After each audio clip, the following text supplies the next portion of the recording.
It would seem like the Jump Force roster is done. No more character announcements. I mean, Dio was announced. I think I forgot to make a video on that, which makes the final character count 42 total characters plus your original created character. The news comes from Bandai Namco, who replied in a tweet saying that this is the final roster. We're done. I think there's a very small chance that they're trolling us. It could very well be like, oh, the roster is done. Couple days later, here are new characters. But the game comes out next week. Like, there's not a lot of time left for them to announce anything.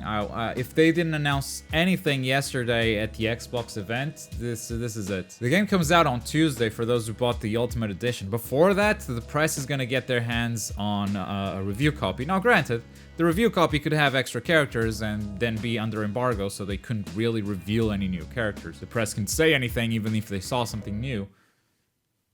But I'm inclined to believe the Bandai Namco tweet and take it at face value. I'm kind of split on this. I don't know how to feel about it. On one hand, yes, it does feel a little bit short. I mean, nothing dramatic like people are making it seem out there. I'm canceling my pre-order and shit. Like, it's fine. The roster is fine. 42 characters, that's a lot. Are you kidding me? On the other hand, I just feel so vindicated right now. The Jump Force community has been by far the most toxic community I've ever made videos for. And a lot of that toxicity surfaced whenever I would predict a low number of characters. My prediction was 45. Well, 45 plus originals. So with Ken and Galena, that would make 47 total. We're getting less 5 characters than I predicted, but even at 45, 47, people were going nuts. Every time they wouldn't see their favorite character on a prediction board, they would go, if you don't think this character's making it, you don't know anything about anime. You clearly don't understand this industry. Turns out neither do you, mother.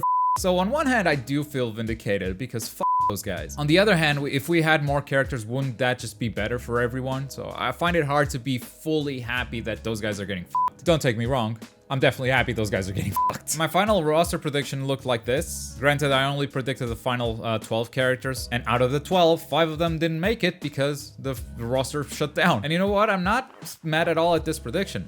The Naruto characters I got wrong, I still guessed that they would be Naruto characters. And I got Dai from Dragon Quest. Not many people did that. Not many people got Dai. But these news did leave me wondering, what's up with Yonko? Yonko Productions, who is a master leaker of all things anime, he was the one that predicted that 12 more characters were gonna come. And the 12 character announcements were supposed to happen at Jump Festa, and they didn't. But the number 12 lined up perfectly with Bandai Namco's marketing campaign thus far, which was a very strong indicator that we would get those 12 characters. Now, I don't want to discredit Yonko. He predicted a lot of stuff correctly, or leaked a lot of stuff correctly. That wasn't even a prediction. He knew stuff. But I would like to know what happened here. I would like to see some form of response. I mean, Tsuna is in my prediction list because he straight up said Tsuna's name. I never even watched Hitman Reborn, so I have no attachment to this character. So yeah, Yonko, if you're out there watching, what's up? What happened? I do understand that if he doesn't want to comment on this, it's probably because, again, this is one of the most toxic communities I've ever made videos for. And everyone's ready to jump the gun, trying to discredit the guy, even though he got so much right in the past. This guy has some real street cred, and I don't think you get to ignore that because he was wrong this one time. Well,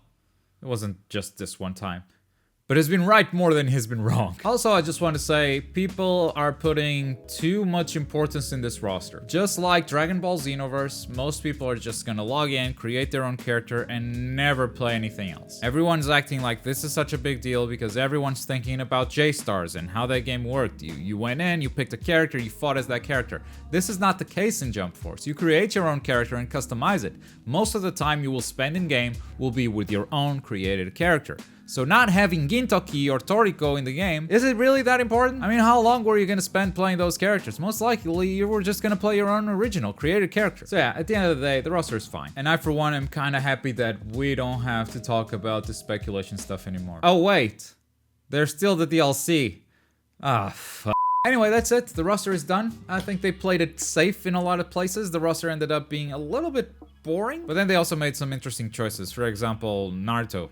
They didn't play it safe with Naruto at all. I mean, obviously you got Naruto, Sasuke, Kakashi, which are like 3 of the main characters, but then they skipped some of the main characters just to have someone cooler in the game. And I'm talking about Gaara and Kaguya, if it wasn't clear. But that's gonna do it for today. I don't know what else to talk about. Let me know your thoughts on the final roster in the comments down below. Or don't, if you're just gonna be a toxic I don't even know if I should ask for comments in Jump Force videos anymore. But as always, thank you very much for watching, even if you leave a dislike just because I brought you the news. My name is Globku, and I'll see you guys next time. Boy.